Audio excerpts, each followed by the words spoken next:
Make sure you download the Woodward Sports app in the App Store and the Google Play Store today. Take Woodward Sports with you wherever you go and listen live on your phone or mobile device. Good morning, everyone, and thanks for joining us on the Morning Woodward Show here on the Woodward Sports Network, also featured on The Roar on 99.1, 93.5, and 94.7 HD2. Happy Friday Eve. It's our favorite day of the week. I'll never live down the fact that you guys actually call it Friday Eve, but whatever. I'll get over it eventually. One day. You're not wearing a puffy vest today. I'm not. How are you? I'm wonderful. How are you? Good. Hey, it's not just any Friday Eve, it's Good Friday Eve too. What does that mean? Tomorrow's Good Friday Yeah, for it's all Good the Friday. Catholic peeps. Yeah. Which also Easter means is there's on sports Sunday. on. So I will be getting up early to watch some Good Friday football. How do you not? How That's do why you we not? love you, Fish. That's why we love you, buddy. Good morning, everybody. I think the obvious way to start today's show is let's give a round of applause to everybody in the room. Yeah!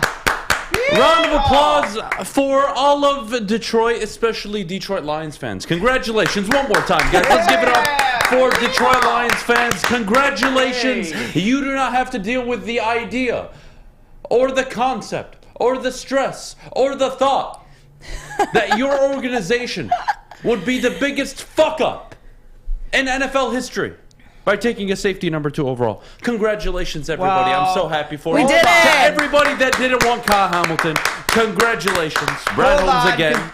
That Brad would still Holmes be again. a Lions thing to do, is pick Kyle Hamilton after drafting us.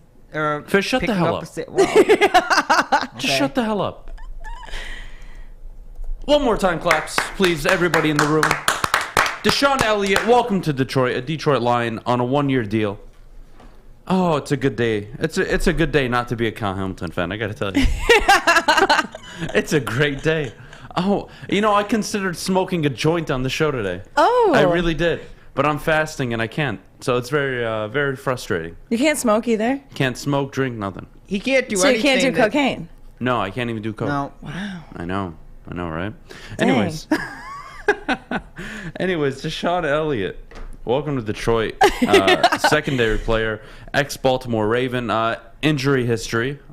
Hasn't been healthy recently, but in the games that he's been playing, in the games that he has played in his career, his PFF rating is pretty decent, somewhere between 67 and 74 on average between the 2 seasons. It's a good signing. I think that's the way you go about it. And we always talk about, where can I find value? Well, in the safety position, 5 of the top 7 safeties were selected in the 2nd round or later. Okay, well, what does that mean? Well, it means that for some reason, that position, the talent pool, you are able to find talent later on in the draft. Now, I could also make that case for wide receivers. Michael Thomas, 2nd round pick. Devontae Adams, I want to say, was a 2nd or 3rd round pick. Stephon Diggs, 3rd round pick.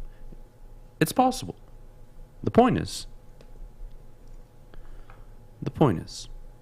DeShon Elliot to the Detroit Lions is a good move. You're looking at a guy that I don't think is necessarily a ball hawk type player.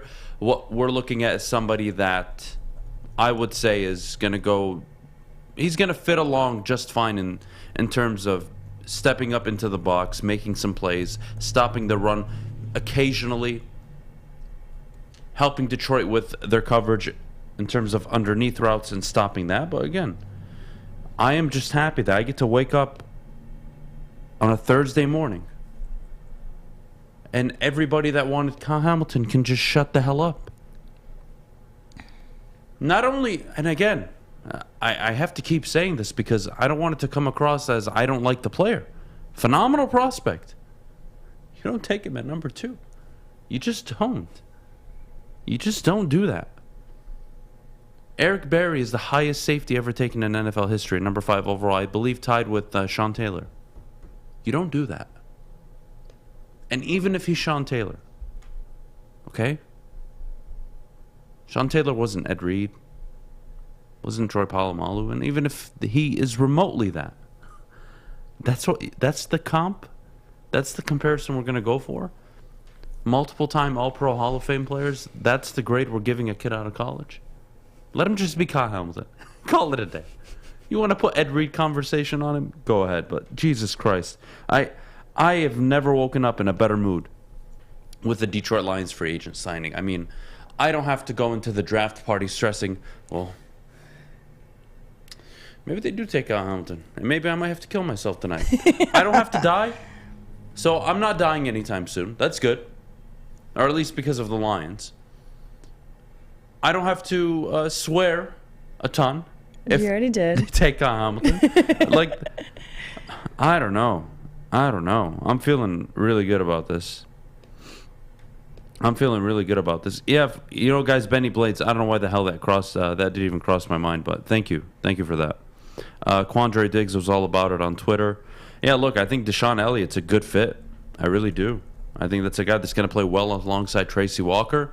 I still think the Lions are going to grab a safety, but you're looking at pick 66 or 97 for when they actually do it. And I actually want to break that down a little bit, probably next week. I want to go over the later round picks and who are 3, 4, 5 players I think the team should be targeting.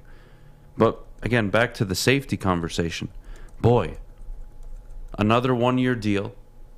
Out of all the free agents Brad Holmes has ever signed, only one of them have had a deal longer than 1 year. And that's Jamal Williams. He had a 2-year deal. Brad Holmes he understands the assignment. He understands what he walked into. He understands what he needs to do to fix the salary cap. He understands what he needs to do to fill voids in the roster. I'm feeling good about it. I really am. This is the kind of signing where, you know what, you're weeks before the draft, you're like, man, thank God. I don't have to deal with stupid people anymore. I don't have to acknowledge them on Twitter. I don't have to acknowledge them anywhere in the world. I really don't. These people. Compton. He can play in the box. He can line up at the top. He can get to the quarterback. Take him number 2 overall. I don't believe that the ethos is in the draft class. There's a big difference between number 1 and number 10. I don't have to Who talk are to you these trying to people. sound like right now? I don't have to talk to these people. It's not. I wonder that every time, To be fair, actually. that's not one specific person. That is my interpretation of the stupid people that talk like this. Anyways, the point is, look, if you believe that there isn't a huge difference between Aiden Hutchinson, Kayvon Thibodeau, Trayvon Walker, and then let's say Ed Benito, Cameron Thomas, and Boye Mafe.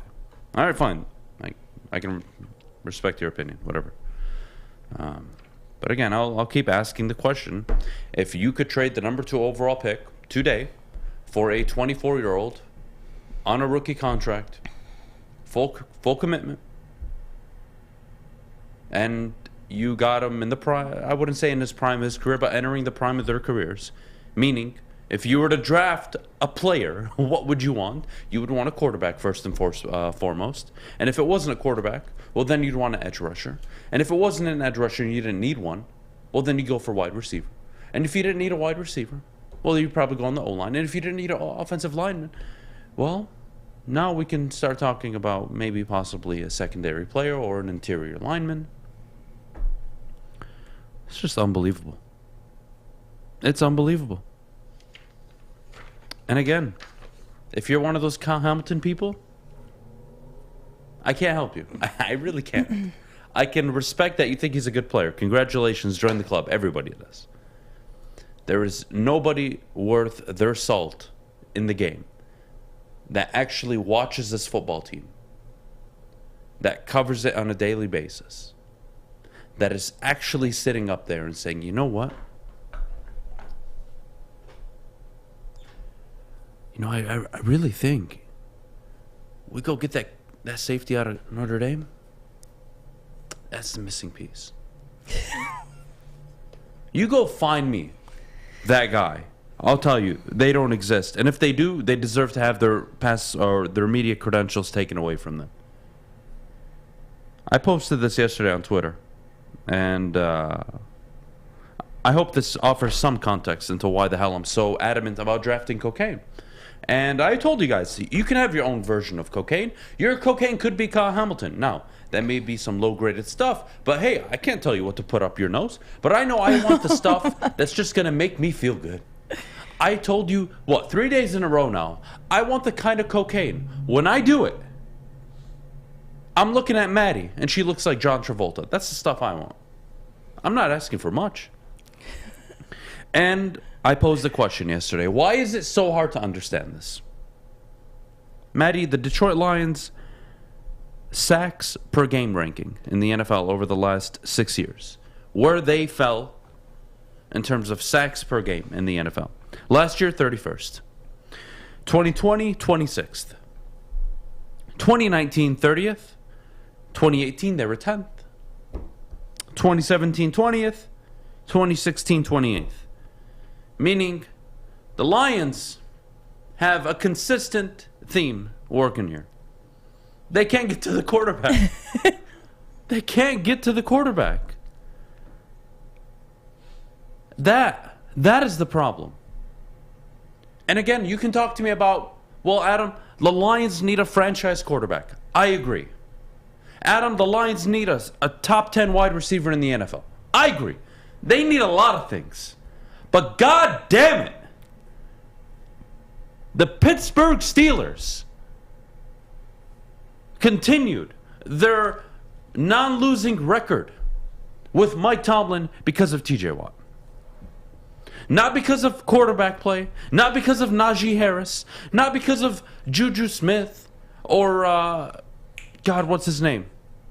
The other wide receiver. How am I forgetting his name? Chase Claypool. Not because of these guys. Because they had a guy that would wreck the game plan for the opposing team and the opposing team's quarterback. And if you go to Pro Football Reference, one of my favorite stats of all time is approximate value. And if you guys don't know what the approximate value stat is, well, I'll put it this way. Approximate value breaks down how important, of course, a player is. And I'm going to break down the last 21 years. Just so it's a large sample size. I'll go through the last 21 seasons in the NFL. I've been born for. I am going to name you the players. I am going to name you the players that led the league in approximate value. And guys, don't get smart with me. We all know a lot of them are going to be quarterbacks. But pay attention to the ones that aren't. Last year, Josh Allen. The year prior, Aaron Donald. The year prior, Jackson Mahomes, Lamar Jackson, Patrick Mahomes, Tom Brady. I know, right? Stay out. Stay out. You know what? I'm not even going to go through all 21. I'm just going to tell you who is a non-offensive player that won approximate value. Sure. Derek Brooks, linebacker, could get to the quarterback. Ray Lewis, linebacker, one of the best of all time. Darrelle Revis, cornerback. Richard Sherman twice. J.J. Watt twice. And last year, in terms of approximate value, this is the fun part. If we go by active players in the NFL, once we get past approximate value, once we get past the idea that, these players, these positions, they aren't valuable, I'm going to go through the players that have had the highest approximate value rating in NFL history. The 5th highest is Aaron Donald at 29.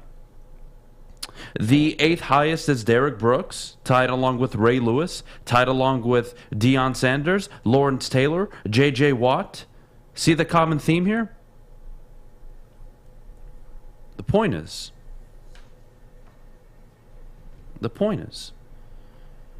J.J. Watt last year, J.J. Watt, Sorry, guys, I'm fasting, so my memory's going to hell right now. Anyways, the point is, a guy like T.J. Watt in today's NFL has never been more valuable. A guy like Max Crosby, Trey Hendrickson, are they Aaron Donald good? No. Are they T.J. Watt good? No. Well, they get to the quarterback, and that's value. Tracy Walker was one of the highest rated safeties last year. What did that do for the Lions? Bet you any money the Lions looked a lot better when Aquara was getting to the quarterback.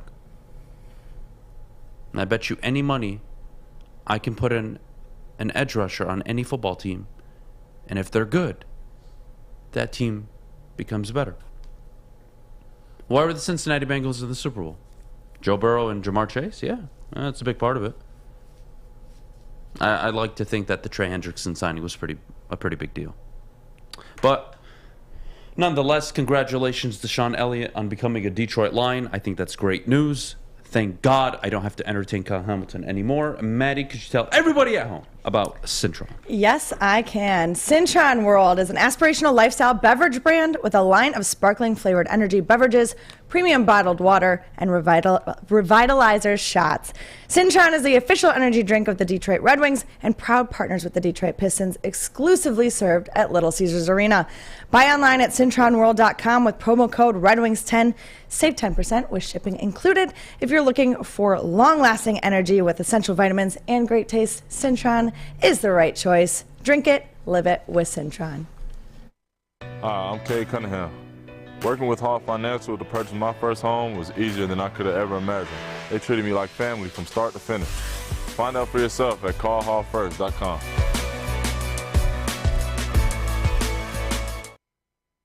Make sure you download the Woodward Sports app in the App Store and the Google Play Store today. Take Woodward Sports with you wherever you go and listen live on your phone or mobile device.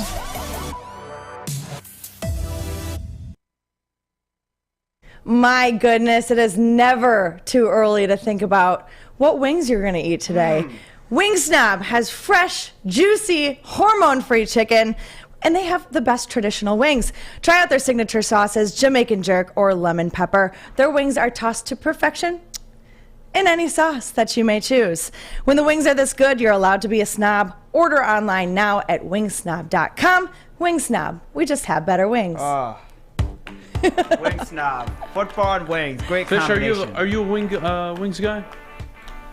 Boneless, but yeah, I'm a wings guy. Oh, you don't eat Boneless. yeah, you're Yeah. a boneless guy? Yeah, you're gonna ridicule I me? don't know That's if we fine. can You be can friends. That's fine. You can ridicule me. I'm prepared. Yeah, look, I like the bone in. I do to be too. honest with you, but I'm down for boneless wings. Every once in a while. Yeah, it's not my preference. It's not like I like a good dry rub, I won't lie. Yeah, careful how you. Yeah, this isn't the sexual morning show. Anyways, let's move on. The torque bomb. Before that, Oh, God. Oh, we boy. can't announce that without claps in the room. Can we give a round of applause for Spencer Torkelson? Everybody in the chat, please. Spencer Torkelson, his first career home run at Comerica Park yesterday against the Boston Red Sox, a 2-run bomb to left field. Boy, did that feel good to watch. The bottom line was actually live when he did it, and they had like their own mini celebration. I thought it was actually really cool yesterday. But everybody in the back offices, we were going nuts. I mean, that is why baseball is so special. It's for those kind of reasons. It's for obviously the game itself, but it's for you share that moment with people around you. Yeah. Everybody was on the Torkelson hype train yesterday. He had a good day, multiple hits, feeling good about it. I can't complain. I think the kid's going to be special. I think just looking at the way he swings the bat, he's got something. He's definitely got something. But Maddie, how'd you feel about the home run yesterday, obviously? Oh, I loved it. Yeah? Yeah. Loved Walk me through what you think he's going to do for the rest of the season. Small expectations don't have to be tremendous, but walk me through this year for Spencer Torkelson. Well, honestly, I don't think I've seen enough to have too many expectations for him. Obviously, he had a slow start with his bats and whatever have you, but again, it is early in the season and he is a rookie. So I'm looking at him and I'm seeing a guy that can potentially hit multiple home runs. I'm looking at, gosh, I don't know. I see his bat having a lot of power. I see him relaxing a little bit. I think the first couple games he was a little bit tense, if you will.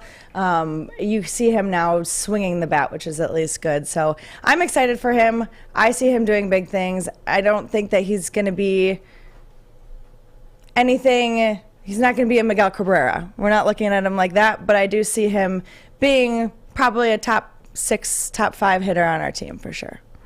Okay, I'm good with that. Yeah, I'm feeling good about Spencer Torkelson. It's just a good moment. And again, baseball gives you these kind of opportunities to just embrace it. Regarding the game yesterday, the bats came alive a little late. Miggy pinch hit didn't offer much, but it's all right. Whatever, we're gonna move past it. Pitching has been a little rough. Rodriguez again out there getting killed. To be fair to him, though, the defense was awful.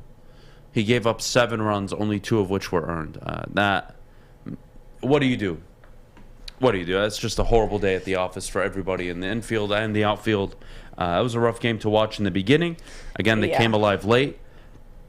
But since we're on the topic of baseball, there is a guy right now that I believe very well could hit 60 home runs this year. He doesn't play in Detroit. He finished second in the MVP voting last year behind Shohei Ohtani, and that's Vlad Guerrero Jr. Canada. That kid is a goddamn monster. He's built like a tank. I mean, I don't even know how to describe him. I'm watching him last night take Garrett Cole and make him look like the 5th guy in the rotation. And that is the highest paid pitcher in MLB history. And he took him 3 for 3, 2 of them went yard. That guy, I'm telling you, I don't recall who the last person to hit 60 home runs is. But I'm telling you, this guy can do it. And I'm not talking next year or the year after or when he's in his prime. This year. This year, this kid, he plays 152 games. He's hitting 60 home runs. Unbelievable. He's a goddamn monster. Fish, that is the only compliment I'm giving Canada this morning. So you're welcome. Thank you. See, I'm not that bad of a human. I'm willing to acknowledge when they have something going. Yeah. Well, it's a player that plays on a Canadian team. Again, that's the only compliment you're getting out of me. Okay. No, he is a beast. He gave them the victory. 3-run shot? He had 2 home runs. One of them was a 2-1 shot. 2-run shot. The other was a solo. No. And he's an animal. Yeah. That's a guy. If I have a guy in scoring position, I'm walking him. Okay. I'm just not even going to entertain pitching it up to him at all. Bases loaded at this point. How hot he is. Yeah. I might have to consider pulling a Barry Bonds. Holy hell, he's so good. Yeah, he's hitting 400 consistently. He's unbelievable. He's unbelievable. But my expectations for Spencer Torkelson are, if he can bat 260, I think anything above 260 would be phenomenal year one. I think 20 to 25 home runs is a fair ask. RBIs maybe 67 to 78. I don't think that's asking too much of a guy batting 6th, 7th in the lineup, especially considering the power he has in his bat. I think he's going to hit a lot of doubles. Doubles-wise, I say he gets upward of 25, almost 30. So, yeah, I'm feeling good about Spencer Torkelson in the Tigers uniform.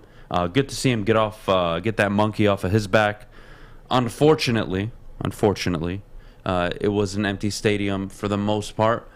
I was going to say, that's people the are only thing that working. disappointed me, yeah. Yeah, people are working. There's like 8 people there. You can It's count that them. awkward time of the year where people are working. April's always difficult at Tiger Stadium, but hey, or Tiger Stadium. Weekday day games are always difficult. Okay, but the rain didn't help. That was probably a bigger reason than just it being a weekday. Yeah. But yeah, look, I mean, if whoever was there, congratulations, you witnessed history. It's awesome. Many more to come from Spencer Torkelson. I'm feeling good about it, but again, concern pitching. Yeah. Pitching is going to have to be a strength this year for this team to win a ton of games. And again, it's early. I'm not going to overreact. They're 2-4. I don't care. They could be, I told you they could be 3-6, and I could care less. How long are you going to let that go? What's your timeline for 60 expectations? games. I'll talk about it in 60 games, 40 games maybe. I think gonna say, 60 probably games like- is fair. Yeah. I agree. In 60 games, I'll be able to tell you if I'm disappointed or not. Seriously. Why not? They played the White Sox, who are favorites to win their division. They played the Red Sox, who won over 90 games last year and got better. And now they play the Royals. And now they're playing the Royals, who division. honestly, they should win the series. But whatever. That's not the point. It's baseball. It's 162 games. If you are panicking 6 games in, go pop some Viagra and put it in the wall and relax. All right? Why does it have to be Viagra? I don't know. What do you think? I script this? Like Xanax. Like, I chill don't know. out. I don't know. I don't know. Go smoke some weed. I don't know. I don't know. Well, you know what? Guardian Alarm has a good defense on and off the field. And Maddie, could you tell everybody at home just how? Yes. Unbelievable. Yes, I can. Guys, Guardian Alarm gets it. A good defense on and off the field helps you feel secure. Guardian Alarm has state-of-the-art technology that helps you feel safe, all with 24/7 local monitoring. They also have convenient features that let you check in on your home, control lights and temperatures, detect smoke or carbon monoxide, and it even lets you lock and unlock your doors. Call 1-800-STAY-OUT today. That's right, you heard fish. 1-800-STAY-OUT. Guardian Alarm has been trusted for over 90 years at keeping families safe. Cintron is the official energy drink of the Red Wings, proud partners of the Detroit Pistons, and exclusively served at Little Caesars Arena. If you're looking for premium ingredients, long-lasting energy, balanced hydration, essential vitamins, and great taste, Cintron is your top choice. Hi, my diamonds. It's Crystal with an X. You want to get hot and perfect like me? Here's my super easy routine. Drink at least a gallon of water before you wake up. Attach a weight to everything in your house. Hello? Sell your car and just sprint everywhere. Scream when you exhale. Don't follow Crystal with an X. Do your own thing at Planet Fitness with tons of equipment and free fitness training in our clean and spacious clubs. Join now for just $10 a month and cancel anytime.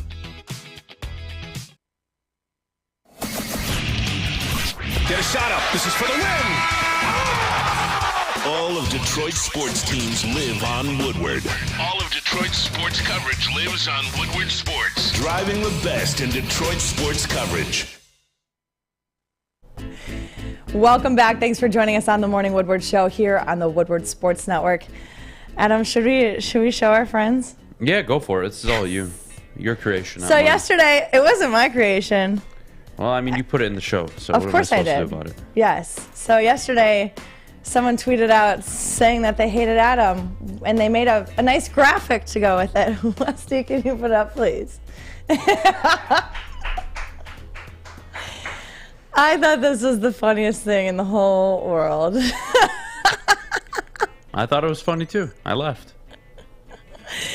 Oh, my gosh. I just wanted everybody else to enjoy this because... So we got Baker Mayfield, which is very accurate. Great guys up Kyle there. Hamilton, very accurate. Fatty Matty, very accurate. Desmond Ritter. I'm not sure why Desmond Ritter's on there, but... Or, excuse me. Is that Ritter? Yeah, it is. Yeah, it is. No, it's not. Yeah, it is. I'm losing my mind. I swear to God I am. And I don't know what the whole narrated by and inspired by Chris Rock. I guess that's just part of the cover. I really have no idea. I don't know why my ears are above where my ears are supposed to be. But outside of that, it was a good edit. It's because it's the actual character behind you. Oh, okay. It's like that's like the actual character's ears. Your ears are non-existent. Are you sure? Yes. No, that looks like my ear. Yeah, his left ear is there. His right ear is non-existent. I don't know. Your I don't know right what's ear going on is, here, anyways. That's pretty funny. I'm not gonna lie. I just wanted to share it. Well, I know who the person is on Twitter, so. Did you give it a like? I did. I laughed at it too. Good. I responded to it. I thought it was funny. A bunch of us got all over that. Yeah, I'm all for trolling, so I think it's funny. But whatever, we got to move on. Will the Detroit Lions defense continue to improve without significant additions? Now, what does that mean? They added DeShon Elliot. They have 2 picks in the first 34, 5 in the top 100. Will the Detroit Lions be able, again, to improve on defense without... My definition of significant would be, I would say, 2 premier players. And my answer is going to be no. I don't think so. I think coaching can only take them so far. At the end of the day, you do need talent. Yes, the Rams have a very, very good coaching staff. You need people like Jalen Ramsey, Aaron Donald, Von Miller, Bobby Wagner now.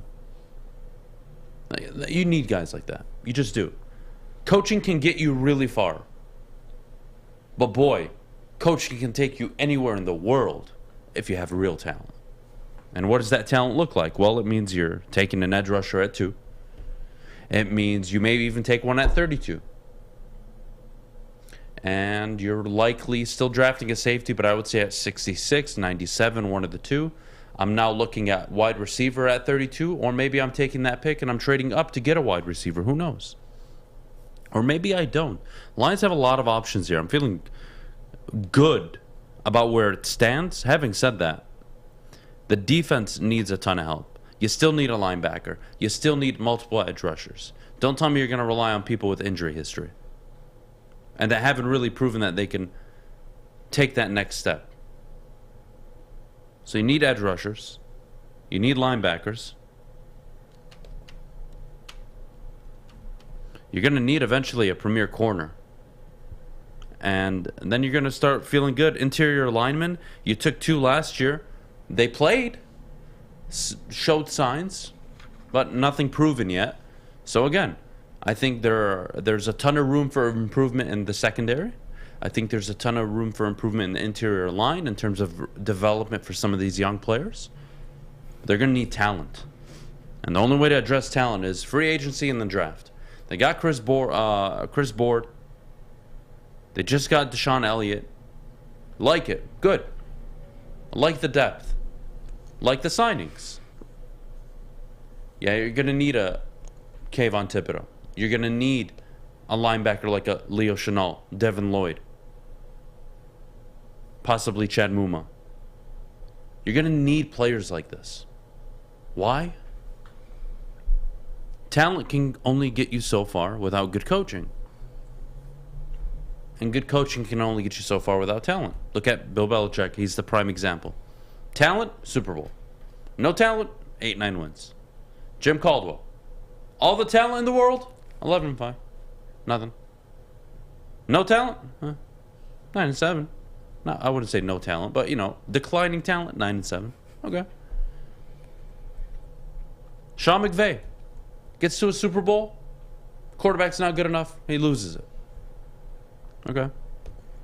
Doesn't win the division for the next 2 years. They go out and trade for Matthew Stafford. They win the division. Win the NFC. Win the Super Bowl. Sign Odell Beckham. Sign Von Miller. Get rid of both now. Sign Bobby Wagner. Reload up. And go all in again. Winning in the league is not... it's not rocket science. I know it's what's the word I'm looking for? I know it's I know it's very hard to understand or maybe grasp the idea that the Lions could be, I don't know, a well-run franchise and maybe they win multiple divisions in a 6-7 year stretch. Who knows? I know that's difficult for everybody to maybe foresee. But this is how you do it. Is Dan Campbell the coach that you all believe he is? I hope so. Good. Good. Now get talent around him. And you'll be just fine. If he isn't, even if you get talent, you won't be okay. But then you go get a new one. Go get a new head coach. That's how the NFL works. Sean McVay walked into the Rams. 10 straight losing seasons. They go to the Super Bowl in year 2. Oh, well, Adam, he walked in. They had pieces. They drafted this guy, that guy. Yeah, I know. That's the point. You hit in the draft. And you can't tell me none of you don't feel really good about Brad Holmes. And again, I don't care if you want Trayvon Walker. I don't care if you want Aiden Hutchinson. Hell, you could want Jermaine Johnson, Kayvon Thibodeau. I don't care who you want. At number 2, I am 99.9% sure it's going to be an edge rusher. And who it is, I don't even care, to be honest with you. I actually don't. Because for the first time in my lifetime, there was a GM who wasn't dumb enough to take a player like Kyle Hamilton at number 2 in a draft where, yes, there are 6, 7, 8 prospect edge rushers that you really like. You'd like him at 2, you'd like him at 32. Well, guess what, guys? Go do a mock draft on your own and take it very seriously. And you tell me how Boye Mafe falls to 32. No chance in hell. No chance in hell. You think what, all these GMs are just going to play stupid so the Lions can get the perfect board? Some GMs are stupid, don't get me wrong. Believe me, we've had a ton of them. We should know from experience. But that does not mean The board is going to play out the way you think it is. All right? So stop relying on this idea that, well, we can get an edge rusher at 32. Who could be better than the guy at number 2? You could be right. There could be a TJ Watt at 32 this year. There's no guarantee that he will be, though. Just like there's no guarantee that the guy at 2 could hit. But damn, I'd rather have the option of taking one of all of the edge rushers instead of whoever is there at the time. That's why. That's the big difference. You guys following me this morning? Am I losing anybody? No, perfectly fine. Thank you, Fish. I appreciate the support. Guys, mock drafts, by the way, you can always submit them to Maddie, myself, social media. You know the drill. By the way, there are a ton I have in my inbox that I have not gotten to. Yeah. I promise we'll get to them next week. And if I haven't gotten to yours, send it again or send an updated one, and we'll get it on the show next week. I promise. Having said that, Boye Mafe will fall. There's going to be a run on wide receivers now that their value has skyrocketed. Tone Loki, I don't know how I feel about that. Well, if you go watch Boye Mafe's film, I mean, he's pretty explosive. I don't see 31 teams passing on him. I just don't. And again, if you are a team like the Chiefs, if you are a team like the Bengals, why would you pass up on Boye Mafe? Why? That doesn't make sense to me. Now, are the Packers going to trade up to try and get a wide receiver? Probably. But are the Patriots going to again attempt to draft a wide receiver in the first round when they've sucked at it for 20 years? Or do you think Bill Belichick wants an edge rusher? Get me a guy that can get to the quarterback, and I promise you, you will be very happy, Detroit Lions fans. I'm telling you. You get a pass rusher. There are going to be games that you will win this year that you shouldn't because there was that guy making a play that changed the game. Why were the Steelers 9-7-1? Or excuse me, 8-7-1? Why? Anybody want to take a chance? Call in 313-552-6322. Explain to me why the Pittsburgh Steelers were 8-7-1. Anybody? It wasn't because of quarterback play. It wasn't because of the corners. Don't get me wrong, it was a team effort on defense. But you go see how they played without TJ Watt in the lineup this year. And with him. I mean, he had 22.5 sacks for a reason. Now, I'm not saying you're going to get a TJ Watt type player. Who knows? But you would take 80%, 60% of what TJ Watt is. Literally. Right now. And that was my point yesterday. You would take a top 8 edge rusher, a top 8 wide receiver over a top 2 safety. That is the point. Why? Because the impact they make is unbelievable. Christopher Lloyd says Devin Lloyd at 2. I can't do Devin Lloyd at 2. I love him, but can't do him. Can't do it. You got to go edge. I did see Chris Sims say that Kayvon Thibodeau was not a top 5 edge rusher. I did watch his reasoning. At the end of the day, I still think his jump off the ball is elite. I think it's probably the best in this class. I think the character issues, whether it's true or not, it may be a bit overblown. I'm not sure. I'm really not. Again, we have these rumors every single year. I'm really never sure what to make of them. I just try to ignore them and look at the player himself and see if they're going to work. But because of the coach, yeah, Mike Tomlin's a part of it, guys. You take TJ Watt off that team, they're done. They are a 1-2-win team. You don't believe me? Approximate value. There was only one player in the league last year that had a higher value rating than TJ Watt. That was a quarterback, Josh Allen, who led the league in AV, actually. Guys, I got a special surprise for all of you this morning. Oh, boy. I was meaning to save it, but to be honest with you, I just want to roll this out. Oh, my God. This is to all the people that wanted Kyle Hamilton at number 2. Congratulations. You get a round of applause and a middle finger from me this morning. I got to say, I haven't been this excited to not be screwed in my life. You know? Because growing up, all you want to do is get screwed, right? You know? That's all you're looking forward to. You know, you're a kid, you don't know what the hell life's about. Oh, my God. That? Huh? Then you start with the heartbreaks, and that slowly leads you to mild PTSD. And then you have weeks like we've had here in Detroit where we're actually talking about drafting a safety at number 2. When we've had Quandre Diggs. I mean, we've had players. But Adam, this safety's different. I know, buddy. I know. I got to stand up. I'm going to make this clear. I'm going to try to make this as clear as possible. Maybe I can connect with all you at home. Okay. If you want to take a quarterback at number 2, I have no problem with that. If you want to take Trayvon Walker, Kayvon Thibodeau, Aiden, Jermaine Johnson, Carl Aftis, any of them. If you want to do that, fine. No problem. Fine. If you want to take an offensive lineman, not fine. Not fine. I don't think that's the move. I don't think that's the move at all. If you want to take a wide receiver, it's a bit of a reach. It's a bit of a reach. I wouldn't do it. If you want to take a corner or a safety, the Ambassador Bridge is roughly within a 20-mile radius of likely where any of you are listening in right now. I encourage all of you to go down there. Oh, boy. If you want to draft a corner or a safety, and I will meet you down there.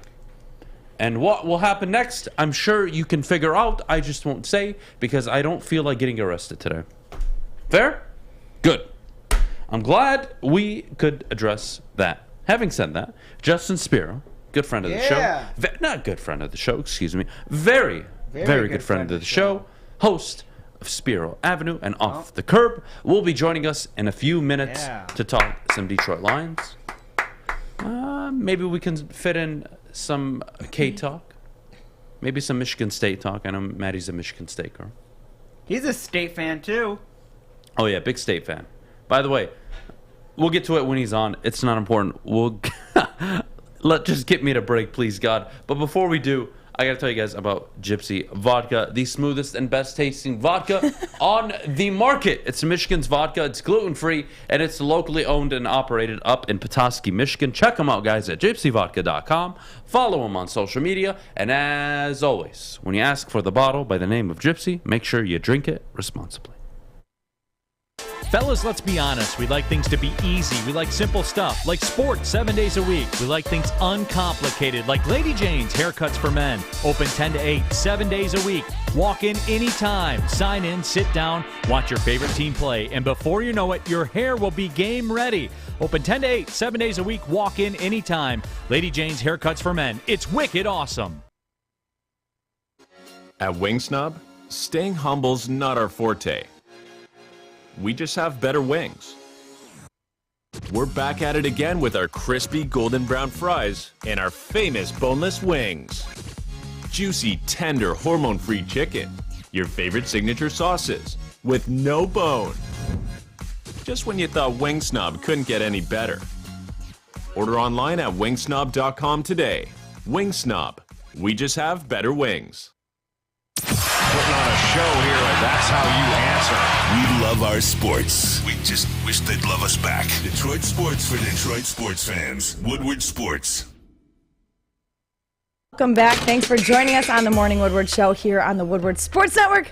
We now have a special guest joining us. Adam, do you want to give him an introduction, please? Absolutely. The host of Spiro Avenue, Off the Curb, a very good friend of the show, good friend of mine, a man that is still able to pay the bills because of the decisions we made this past NFL postseason, betting all in on the Los Angeles Rams.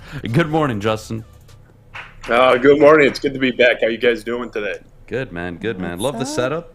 How you been? Oh, I'm all right. It's been a rough go with the Tigers, kind of up and down, but I popped a few Viagra. And yeah, I don't think I give the best advice. Was a thing, but I took Dr. Adam's advice, and it's had incredible effects on my life the last 32 minutes. So hell yeah. It's been a lot better. Yeah, honestly, I don't know how some of this comes out of my mouth, but regardless of the point, Justin, I do want to start with Detroit Pistons star Cade Cunningham. I know you're on the verge, or you're on the fence of, well, you know what, Evan Mobley was the front runner for a majority of the year. I'm not sure where you're at right now with Scotty Barnes being the front runner and Cade being second or third in most scenarios, but your evaluation of the rookie of the year, where Cade falls, what does that look like? It's a lot murkier now than it was before. The thing that was frustrating for me, and I get called a curmudgeon all the time, and sometimes fair, but people were saying for 4 months in this town, it's obviously Cade Cunningham. I'm sorry, it wasn't even close. It was obviously Evan Mobley. At least 3-4 months there. I mean, for the majority of the season. I will say the last month, Cade Cunningham was, to me, easily the most impressive. If you want to buy into the Jalen Green stuff, that's fine. But he was never really a factor in this race anyway. But of those three, Barnes, Cunningham, and Mobley, Cunningham had by far the best last month. So I actually think it's a little murkier now. I think those sort of Cade Brigade people have an actual argument now. But at the end of the day, when you have two of the three guys on winning teams and the third guy is on a team that's going to have the best lottery odds in a month or so, it's never going to go to that guy. So I think there's a valid argument now. I always had Scotty third of those three, though, in the last 6-7 weeks. So I actually would have, if I were submitting a ballot today, I would have Mobley by the thinnest of margins, Cade second, Barnes third. But I will say that the Cade argument got a lot more compelling the last month. But these Piston fans, which I count myself among them, I'm sorry, it was not close. It was clearly Mobley until the last 3 or 4 weeks. But now it's a lot closer. Fair enough. Justin, I have not been able to talk to you about the Detroit Lions, their draft strategy, what you think they should be doing with the first 2-3 picks, whether or not they should be in the quarterback market. I will say DeShon Elliot being signed yesterday by the team is a hopeful sign that they're not going to make a tragic Bob Quinn or Matt Millen-esque mistake in taking the safety out of Notre Dame at number 2. But what do you think they should do at number 2? What do you believe of the Kyle Hamilton talk at number 2? And what would Justin Spiro advise Brad Holmes to do on April 28th? This is, in the last 15 years, this may be the second time ever that I didn't have a steadfast position on like an individual guy that was kind of my guy. Especially when you're in the second overall pick, you have a really good idea who's going to be there, especially this year. We don't know for sure it's going to be Hutchinson, but for me, this is more about who not to take and what not to take. There's so many ways. I'm not going to kill them if they go one of 7 or 8 different routes in terms of player. But I think I'm with you based on everything you said. If this team drafts a safety, Kyle Hamilton, an interior defensive lineman, Jordan Davis, basically anything but edge rusher, quarterback, which I wouldn't love, but I can tolerate. I don't know. I don't know what I'm going to do. It has to be an edge rusher or a quarterback. There's just no other real acceptable lane right now because we know they're not going offensive tackle. That would be the other acceptable route for a second overall pick, but they're not doing that.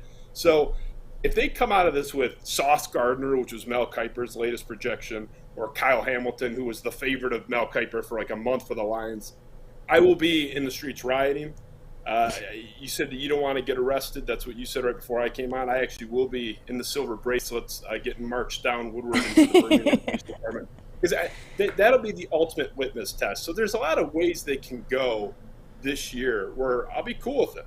Even if they don't get it right, I'm not going to kill them if they draft Trayvon Walker and it doesn't work out. I'll cross my fingers, but I'm not going to kill them for that. I'm not going to kill them if Aiden Hutchinson somehow doesn't go 1, which is not a lock, by the way. They take him and it doesn't work out. But what I will do is theoretically and metaphorically kill them if they go this safety route. It's nonsense. I actually have faith in Brad Holmes. I don't think he's going to screw this up, but we'll see. Because if they do screw this up and go with some ridiculous secondary position, I'm out. I'm out on the whole regime. And I was a skeptic to begin with, but I'll be totally out. Yeah, Justin, look, the last 6 years, the Lions have ranked 31st, 26th, 30th, 10th, 20th, and 28th in terms of sacks per game and their pass rush rank in the NFL. They just can't get to the quarterback. The league is not hard. We talk about it all the time. Me and you get the GM, get the head coach, and get a quarterback. You can figure out the rest. And once you have that, you want to protect the quarterback, you want to get after the opposing team's quarterback, and you want to have a dynamic wide receiver. I swear to God, it's not that hard. And people want to say, well, Kyle Hamilton, phenomenal prospect, by the way, Justin. I think we can both agree. Very good prospect. But that would be, I think, one of the dumbest, if not the worst draft pick in Lions history, and I don't even need to see him play if they take him number 2 overall, given the needs that they have, and given that they just saw the Cincinnati Bengals turn around their entire franchise by getting 3 positions right: quarterback, wide receiver, and edge. And, you see what happened with Jacksonville when they had Jalen Ramsey, and he's still a top 5 cornerback by all accounts, but he was a consensus number 1 guy in the whole league for that 1 year. And what happened? When they couldn't get after the quarterback anymore, they were Saxonville. They got to the doorstep of a Super Bowl. When that fell off, their pass rush fell off. Ramsey was still there. Ramsey was still great. The team lopped off like 10 wins off their record based on nothing other than they were getting to the quarterback and then suddenly they weren't. So doesn't mean Ramsey's not a great player. Doesn't mean Kyle Hamilton, who's a safety, it's even less important than a corner, but doesn't mean Kyle Hamilton and Sauce Gardner aren't going to be incredible players. Just what's the impact on winning? Those guys are the cherry on top. Ramsey's who you bring in when you have Aaron Donald punishing the quarterback and you're kind of putting the cherry on top of the defense. So if a defense this broken that has so many holes goes for like the 5th most important position on the unit, I'll be out. But like I said, I have faith. I'm not going to pop 17 Viagras per Dr. Adams' orders yet, but I will be considering all Viagra options if they go off the board here, and it's very possible. I never rule it out with the Lions. You just can't. Yeah, look, I think we're in the same ballpark, and I love that you said earlier you wouldn't kill them, even though you don't agree with it. You wouldn't kill them for taking a quarterback, and not only that, you wouldn't kill them if they miss on an edge rusher, and that's the theme I've been trying to drive home and help people understand is, Justin, if they take Trayvon Walker, Aiden Hutchinson, hell, they reach and go for Jermaine Johnson, or they stick with Thibodeau, and it doesn't work out. Well, you took one of the best edge rushing prospects that year that were coming out, all right?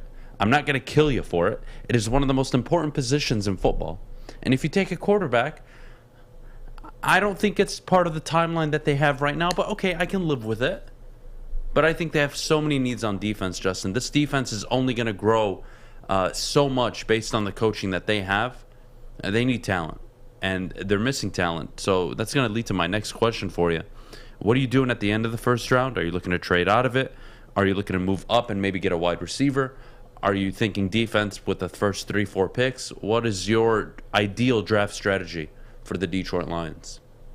Well, I think the cop-out is always to say trade down, acquire more picks. So if that's like a reasonable option out there, like sure, but I think that's always kind of a cop-out in the, sports radio call-in genre or interview genre. So that off the board, if I just have to lock in and I'm sitting there at 32 and 34, I think you go heavy defense. I'm a big Sam Howell guy, but I'm also a UNC guy, so I'm very biased in that regard. So I would love Sam Howell at 32, but realistically, with the defense as bad as it is, there is a lot of depth in the secondary in this draft, like in that kind of middle, early second round range. There's the safety from Penn State's really good. Like I think you go defense, and I would think the ideal scenario is edge rusher, whether it's Thibodeau or whomever at 2. And go secondary 32, 34, or linebacker secondary. So I think with the unit how it is, if you're thinking you're going forward with Goff, your offensive line's really good. Your wide receiver room is potentially pretty good, especially if the free agent signing works out. You're riding with Goff anyway. We already know the offensive line is loaded. The defense is the glaring issue here. So if you can get 3 starters on day one of the season, with your first 3 picks, that's a tough thing to pass up. And I will say there's going to be enough talent on the board where they should be able to draft 3 starters in those first 34 picks. That's tempting, especially with the defense being the far weaker unit. But yeah, we'll see. The key is that second pick. I'll feel a lot better knowing what they're doing going forward with what they do at 2. it is a concept of a forgivable sin. I was a big Tua guy. That was a forgivable sin to get wrong. I had the wrong quarterback. I should have wanted Herbert, but I knew I didn't want Jeff Okudah, a cornerback. They have to, if they're going to get this wrong, give me a forgivable sin so I can have faith in you going forward. But it'll be a vote of no confidence going forward if they pull that second overall pick. But go defense, defense, defense. That's what I'm doing with knowing where the board may fall now. Of course, things could change. You know, if you have some wide receiver who's second on your board at that position and he's sitting there at 34, yeah, by all means, go get him. But with what we know now, defense, man, go attack that defense because it's a weak unit. I'm with you. Justin, the last 21 drafts since the year 2000, 52% of the players selected at number 2 overall are what I would define as hits. Players that worked out in the league. They were very good. Most of them all pro, a lot of them pro bowlers, and some of them maybe they never reached an individual level, but some of them had extreme team success, and they were big parts of it, which leads me to, well, 48% of the time teams miss at number 2 overall. And I think that's kind of where at least my idea of a forgivable sin comes from. I understand that in the draft, you're going to miss. I don't expect Brad Holmes to pull 7 starters every single year. I don't expect him to pull an Amon-Ra St. Brown in the 4th round every single year. It'd be nice, but that is not my expectation. My expectation is 2 to 3 starters that have Pro Bowl potential. I think that is fair. I think most teams go in with that mindset anyways, but ideally you're getting 2 starters that are going to be with you for the next 5, 6, 7, 8 years. Yeah, I think that's a fair characterization. And I mean, I'll take your word for it on the 52-48% breakdown. Man, that seems like I would have guessed closer to 60-40. It really is a bigger crapshoot than even I would have guessed. But I will say, if you're the Detroit Lions, you don't even have the benefit of saying, oh, well, it's a coin flip. Like, I'm guessing that the Detroit Lions have parked in that 48% miss rate in that sort of draft range for the majority of our lifetimes. So they don't have the luxury, and that's the thing. The organization doesn't have the luxury. This particular organization doesn't have the luxury of getting weird. Don't try to be the smartest people in the room. We saw that with Bob Quinn for half a decade. You're the Detroit Lions. You don't have the luxury of outsmarting anybody or trying to outsmart anybody. Just hit a double. Like, don't try to hit a home run here. And like I said, with the Jalen Ramsey example, even if you hit a home run and the guy's great, what's the impact on winning? Jalen Ramsey was the best cornerback in the game, and his defense and team stunk in Jacksonville because they couldn't get to the quarterback, like we said. So, yeah, man, 48, I feel even worse. I'm going to have to go back to Dr. Adham for that prescription pad here in a minute. But, you know, man, if you're going to screw it up, make it a defensible screw-up. Don't do something ridiculous. Yeah, take a position of value. But, Justin, thank you so much for joining us this morning. Good to have you back on. It's been a while, man. Hope you're doing good. Hope the kids are great. Guys, check out Justin. New weekend show, by the way. Individual show. About, what is it, Justin? 15 minutes off the curb. Yeah, kind of tell everybody what you're up to right now. Oh, yeah, we're, for those that follow me, the studio in the basement, normally Bejeweled, is in a rough state right now. So we're just getting that in line, and the solo show is, you know, getting off the ground here in the meantime. But so that's going to be once a week, typically 15, 20 minutes, sometimes a guest, sometimes not. But the main Spiro Avenue show should be back in about a month, fingers crossed. And got to get those construction guys out of my hair. They're actually down there hammering away right now. So we'll get there. We'll get there. All right, Justin. Take care, man. Talk to you soon. I appreciate you guys. Thanks. All right, guys. That was Justin Spiro. Follow him on Twitter at Darko State News, host of Spiro Avenue and Off the Curb. We got to take a quick break. When we get back, Baker Mayfield feels disrespected by the Cleveland Browns. How you not? Yeah, I have a lot to say about that. So let's just take a quick break and get into it. But before we do, guys, MyBookie is where you should be placing all of your sports bets this offseason. Heading into the NFL season, you got your prop bets, you got your over-unders. Make sure you're doing it at MyBookie. Sign up now using code Woodward. They'll match your deposit dollar for dollar. Bet from anywhere, anytime using MyBookie. And as always, if you have a gambling problem, call 1-800-270-7117. It took exploring 50 different formulas and hosting countless taste tests, but we believe Gypsy Vodka is the smoothest vodka on the market. Don't believe us? Ask the owners. We're Mike and Adam Kazanowski with High Five Spirits Distillery. We're in close to about 1,200 locations throughout Michigan.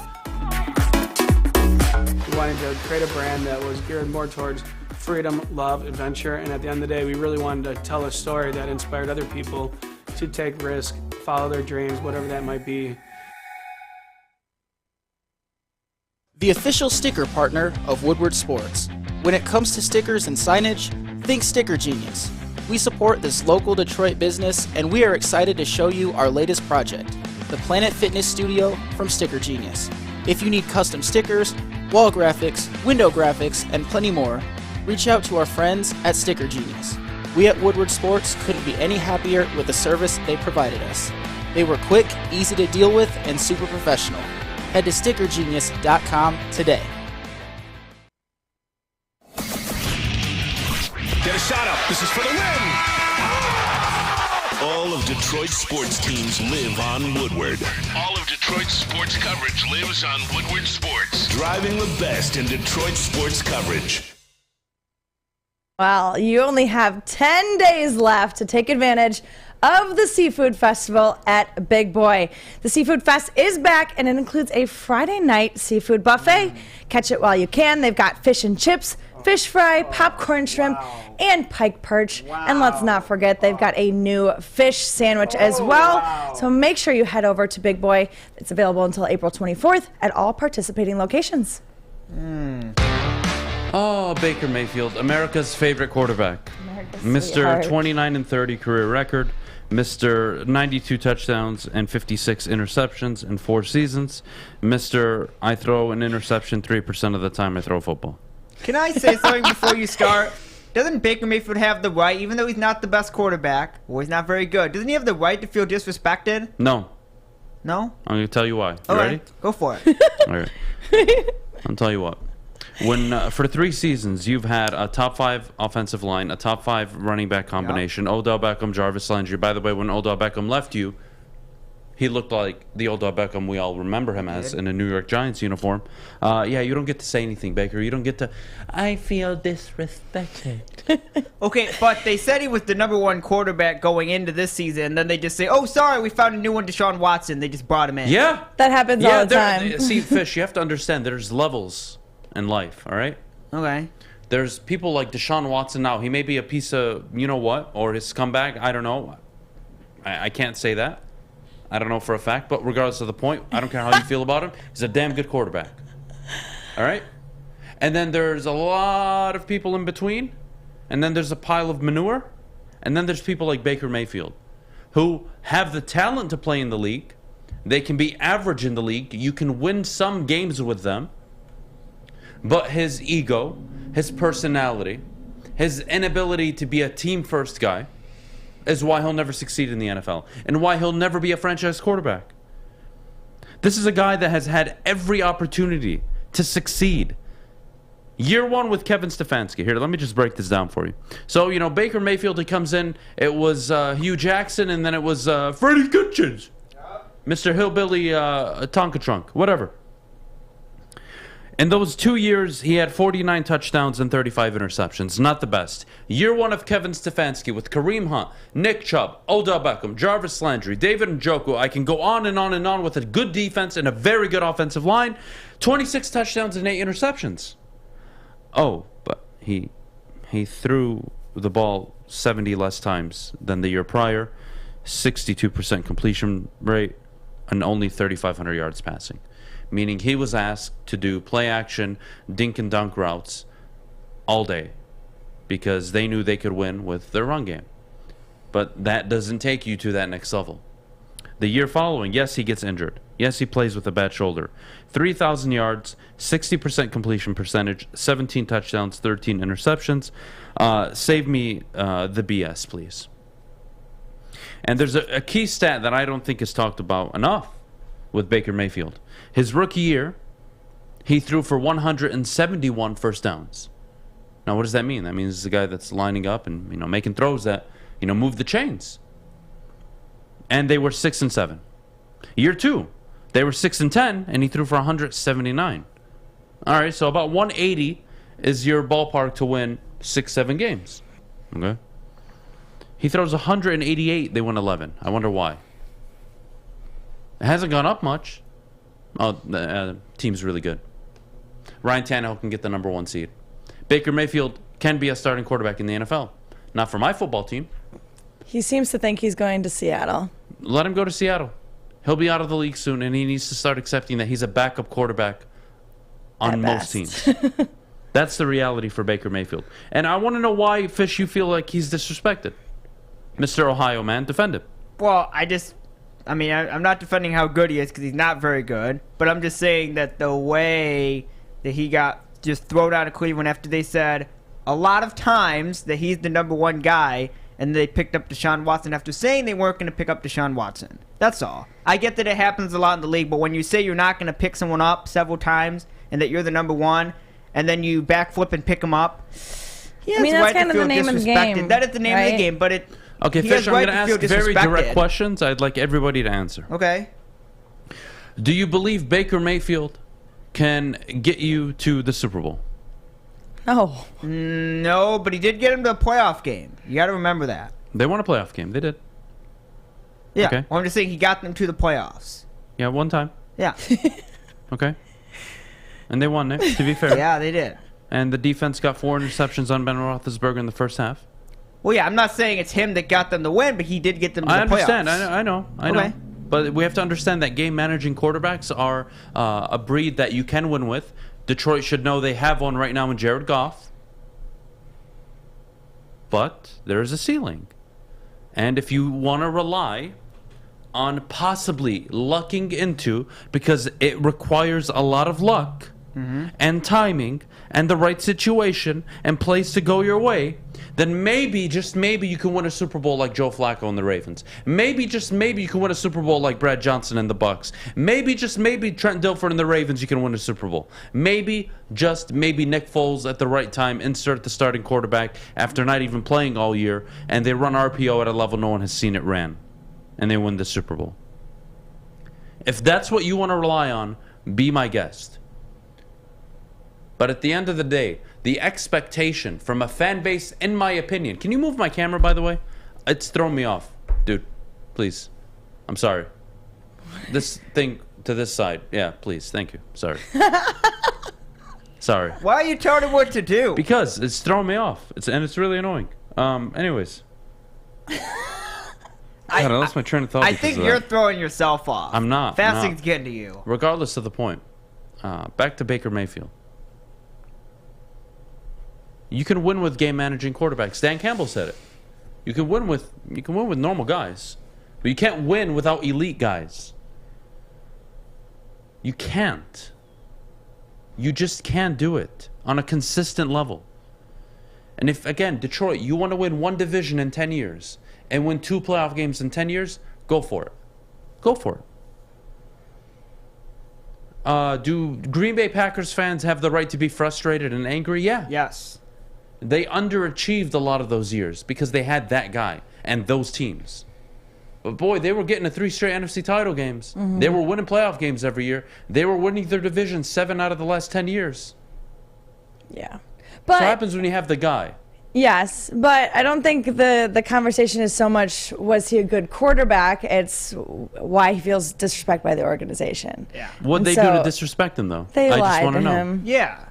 Guys, that's what I'm telling you. I'm just saying that they... Fuck all of you. Oh, okay. If Woodward Sports has an opportunity to bring on, let's say, Colin Cowherd, I would fire myself tomorrow.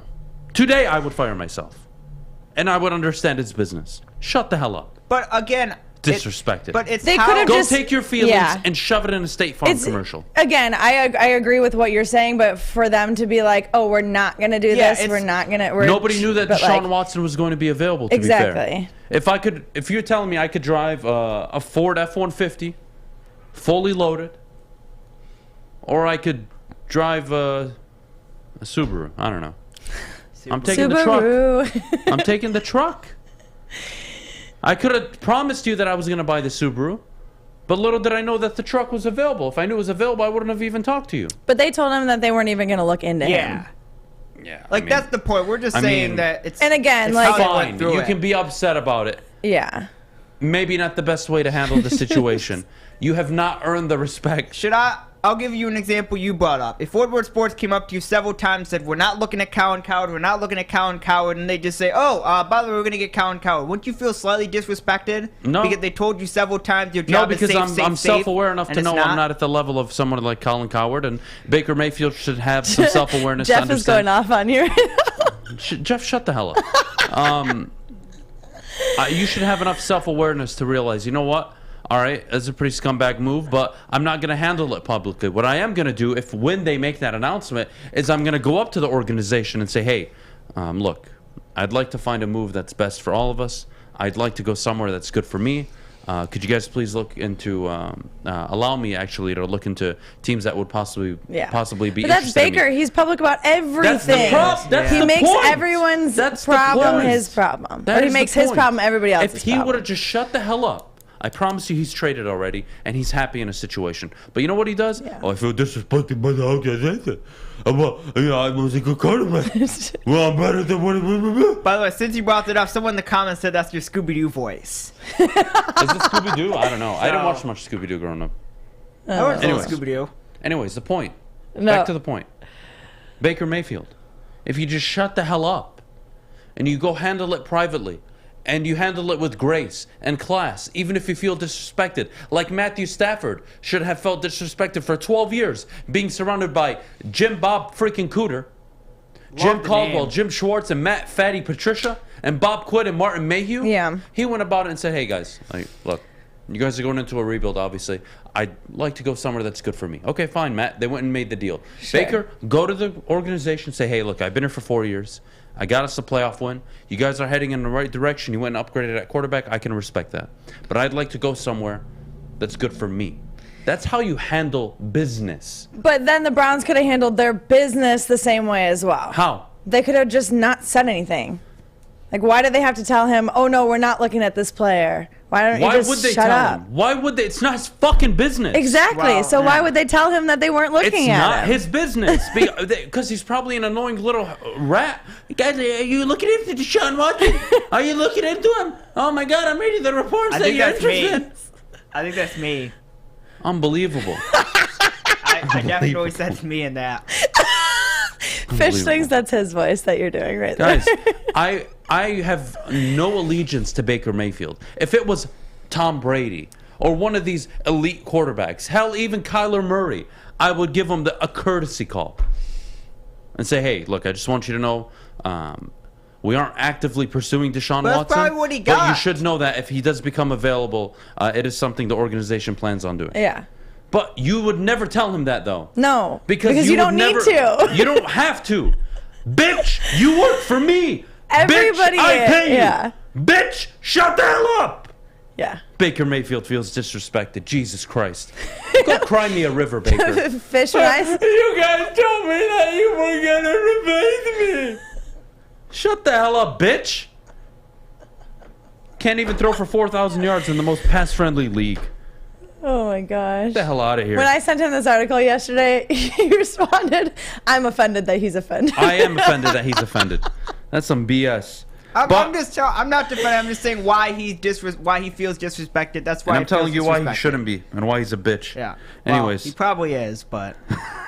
Anyways, up next we got, can the Detroit Lions make the playoffs this year? I am going to predict the record for every NFC North team. Actually, no, we'll do every NFC team. I'm going to break down every NFC team, and I'm going to tell you why the Lions could have an opportunity to sneak in for a wild card spot. We'll have to see how it plays out. We'll get to that next. But before we do, Adam? I got to tell you about Planet Fitness, home of the judgment-free zone, and home, of course, Woodward Sports, the Planet Fitness Studios. A judgment-free studio most of the time. I have a big mouth. I can't argue it. But anyways, your fitness is essential. It's very important you take your mental and physical health seriously this upcoming year. I can't stress it enough. $0 down, $10 a month to get started. Ladies and gentlemen, Planet Fitness. Visit them at planetfitness.com or one of their many Metro Detroit locations. 6 dark corners, a driveway and a patio, 5 windows that could become doors. Every house has unique security challenges. Guardian Alarm has more tech, more team, and more ways to help keep them all safe. Get a professionally designed and installed security and smart home system from Guardian Alarm. Sign up today and get a free video device. Guardian Alarm. Smart, right from the start. Call 1-800-STAY-OUT. Make sure you download the Woodward Sports app in the App Store and the Google Play Store today. Take Woodward Sports with you wherever you go and listen live on your phone or mobile device.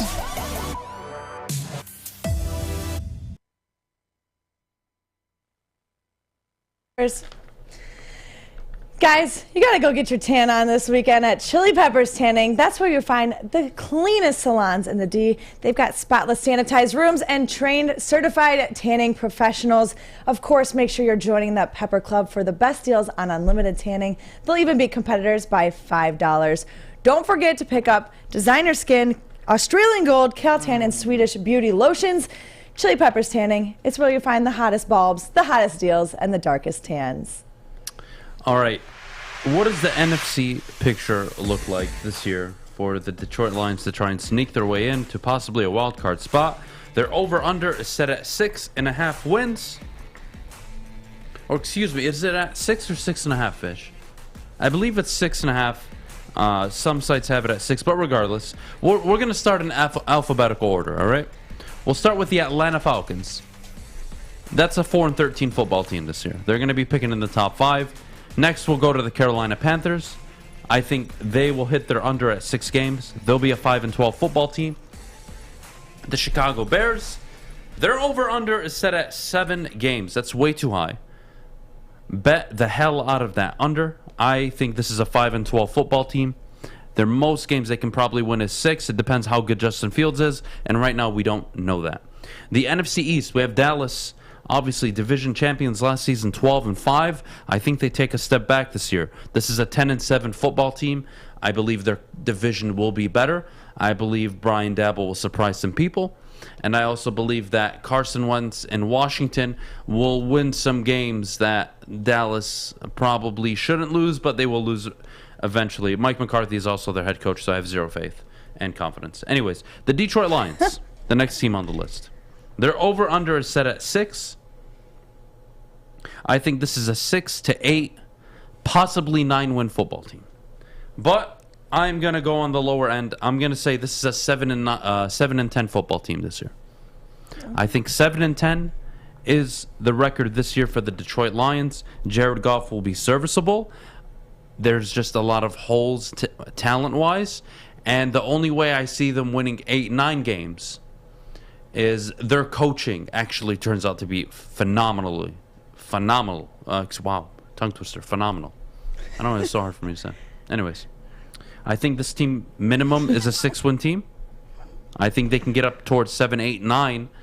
And again, don't undersell the offense. DJ Chark, Amon-Ra St. Brown, a very good offensive line, a good backfield. TJ Hawkinson, if healthy. Jared Goff is a stable, serviceable quarterback. You can win.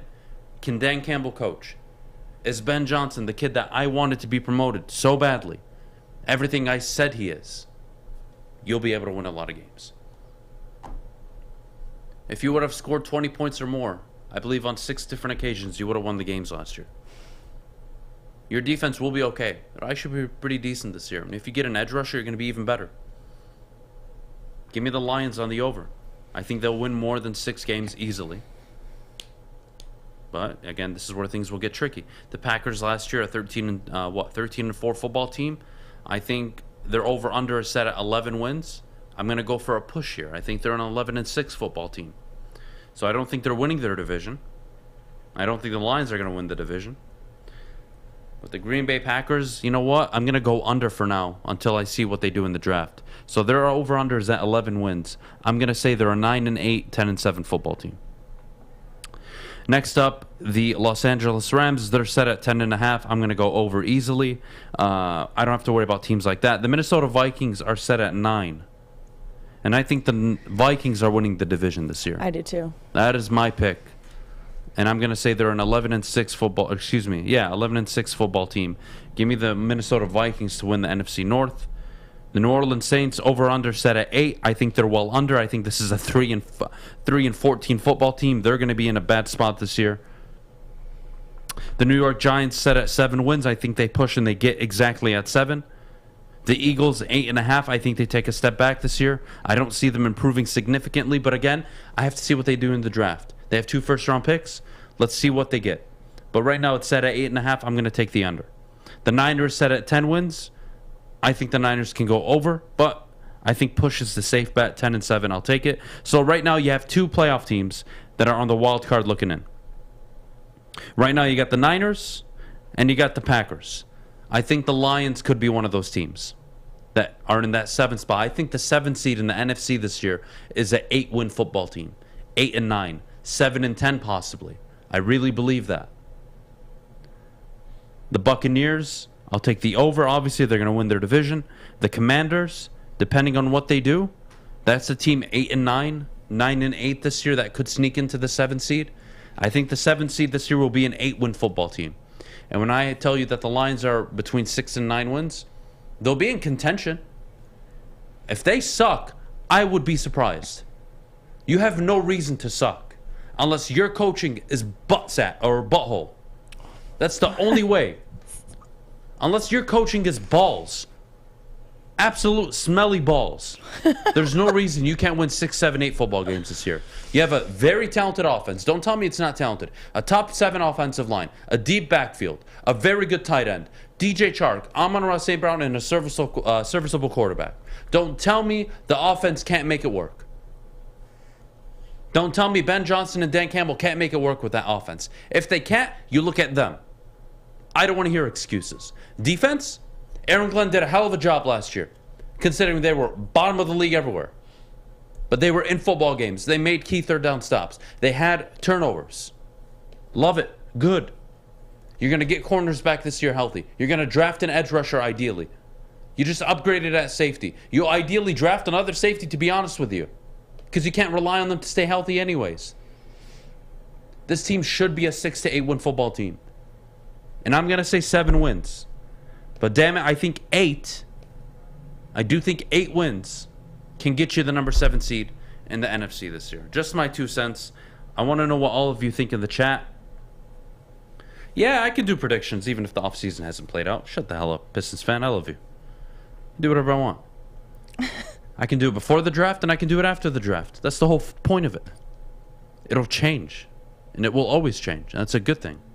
But having said that, can we all agree the number 7 seed this year is likely an 8-win football team? The Seahawks aren't going to be any good. Here, I'll go back in order. Especially if they... Here. Guys, you ready? Atlanta Falcons, they're not going to be in contention. Panthers, not going to be in contention. Bears, don't expect them to be. Cowboys, likely win their division. So that is not a 7 seed team that you're going to be worrying about. Next, the Lions, you put them in that category.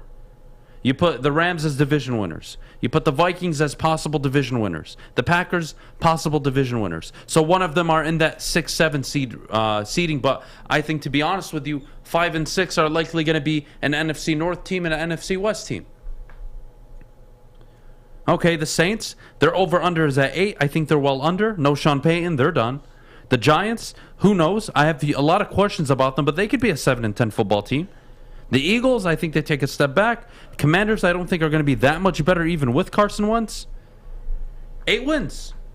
I think 8 wins is the number 7 seed this year, and I don't think I'm crazy to say that even before the draft. The NFC sucks, and I think 8 wins is going to get you a number 7 seed. And if you're a Lions fan, which most of you are, take my word for it. If you aren't contending for the number 7 seed, I would be disappointed this year. Why? The NFC sucks. You have no reason not to. Yeah. Not saying your football team is perfect. But if the coach can coach, if the players can play, wow, what a hard concept. I know, right? Rocket science here. You should be able to win 6 to 8 games. And I think 8 on the latter side is very doable given your schedule this year. And if you can't beat teams like the Jets and the Giants and some of these teams that are rebuilding, I can't help you. I really can't. I really can't. But I believe with the schedule they have Spencer, what are you talking about? We're not winning 8 games with a frown face. I think it's like a side-eye face. It's not a frowny Spencer, face. How? I'm going to try to talk slowly. I feel like a lot of you are mentally challenged. Spencer, especially you right now. You have Jared Goff, serviceable quarterback, anywhere from 16th to 22nd in the league if you want to rank him. You have a very good offensive line, top 7. You have a deep backfield, dynamic backfield. You can run and you have pass catchers. You have a very good tight end that just can't stay healthy. But if he plays this year, you're going to be in a good spot. You have an emerging second-year wide receiver. You have DJ Chark coming off an injury, yes. But, again, it's not like you're not going to add players. You have an offense that can work if you have good coaching. I know it's hard to understand good coaching. You've been deprived of it for 58 years, I know. Good coaching, you should be able to win 8 games with this team and that schedule. And if you don't believe that, I can't talk any more slow than this for you. You idiots. You're going to draft at number 2, number 32, number 34. If you cannot bring me 2 starters onto this football team to make it better, what the hell are you doing here? This isn't optimism. Oh my God. Wake the hell up. Welcome to the NFL. Teams turn it around quickly. If you can't do it, what the hell are we doing here? You want me to wait 5 years? I'm not telling you you are a playoff team this year, but I am telling you the NFC is weak this year, and likely an 8 and 9 football team will be representing the number 7 seed. And what that means, Detroit, is your over-under is set at 6, and I believe you're going to hit the over. And if you hit the over, that means you're a 7 and 10 football team, meaning you are 1 game out on the final wild card spot. This is not hard to understand. Wake the hell up. We got to go to break. When we get back, overrated and underrated. NFL Draft Prospect Edition. First edition of this year. We're going to go with prospects. We're going to call whether or not they're overrated, underrated, all positions. We're not going to discriminate. Quarterbacks, edge rushers, doesn't matter who. We're going to talk about it. But before we do, Maddie, could you tell everybody at home about the Foaling Warehouse? Yes, I can. The Foaling Warehouse in Hamtramck is the home of the original football bowling pin game called Foaling. Host your corporate party, team building event, or just come in with family and friends. They've got 2 ways to play: $10 open unlimited play, or you can reserve a private lane for $120. They've got over 100 beers and a $2 mystery beer machine, as well as multiple full bars. You can bring in the food or have it delivered. Come get your full on. Check it out at thefoalingwarehouse.com. Life is full of hard choices. We're here to make one of life's biggest decisions as simple as possible. My name is Christina Gennari, and for over 20 years, I've helped hundreds of families buy and sell homes. We cover all of Metro Detroit and more, from large luxury homes to starter homes. We will work hard to make sure that you get the home of your dreams. So if you're in the market today or even thinking about buying or selling in the future, make the obvious choice. Christina Gennari, the obvious choice in real estate. Visit us at soldchristina.com today. 3 NBA championships. Detroit fans were there. 11 Stanley Cups. Detroit fans were there. 4 World Series wins. Detroit fans were there. And that one Lions playoff win in 1991. Yeah, Detroit fans were there. Woodward Sports, where the fans are. Welcome back. Thanks for joining us on the Morning Woodward Show here on the Woodward Sports Network. Also featured on The Roar on 99.1, 93.5, and 94.7 HD2. Are you going to be okay? Yeah, well, just give me a second. We're not going to talk about overrated, underrated, because we have a lot of idiots in the chat. All right, guys. Atlanta Falcons. Are the Lions a better team than the Atlanta Falcons today? Yes or no? Put them in the chat right now. Answer quickly. I have zero patience with you right now. Oh, my God. And all of you idiots that are disagreeing, we have a phone number, 313-552-6322. I dare you to call in. I dare you. Just remember you're dealing yes or no, are you better than the Adham Atlanta Falcons? with no coffee or food. Yes or no? Are the Lions better than the Atlanta Falcons? I'm going to say yes. On. Are they better than the Carolina Panthers? I think the teams are equally as talented, given offensively and defensively, they're very similar in terms of talent. The Chicago Bears, I believe the Bears are in a full-scale rebuild. I don't believe the Bears have a better offensive line, a better wide receiving core, a better running back committee. I don't believe they have a better defense. I'll continue. Are the Lions better than the Cowboys? No. Are they better than the Packers? No. Are they better? They're only right. Okay, let me keep track of this, Maddie, please, if you don't mind, so I don't lose my mind. Of course. Every time, a yes or no. If there's a team in the NFC better than them, okay? Okay. The Atlanta Falcons, the Lions, yes, they're better than the Falcons. Sure. Panthers, I would say, in a one-off game, I would put my money on the Lions to beat the Panthers. The Bears, I would say yes, they're better than the Bears. The Cowboys, no. The Packers, no. The Rams, no. The Vikings, no. The Giants, I would say they're equal. But to be honest with you, I would say the Lions are in a better position right now. They have a better offensive line. They have a better wide receiving core. So give me the Lions over the Jets. Are they better than the Eagles? I don't believe so. So no. Are they better than the Niners? No. Are they better than the Seahawks? Yes. Are they better right now than the Washington Commanders? I think that's a flip. I think that's a toss-up. I really do, but I'm going to give it to the Commanders. So we're going to say no. So, out of all the teams I listed, how many teams are the Lions better than and not better than? You gave me 6 and 6. There you go, guys. Oh, include the Buccaneers. I'm sorry. They're not better than the Buccaneers. And where are the Cardinals on here? I don't think I got the Cardinals. No. My bad. And they're not better than the Cardinals. So 6 and 8. Yeah. Okay. They're 6 and 8. That is the Detroit Lions right now, compared to all those teams. 6 and 8. Hell, you can say 6 and 9. I don't care. The point is, if you don't believe, and again, this isn't optimism. Open up your fat ears and listen, Dumbos. If your head coach and this coaching staff with this roster in this NFC landscape are not a 7-10 football team, I would be disappointed. I think 6 is the minimum. I would accept 6-11, given that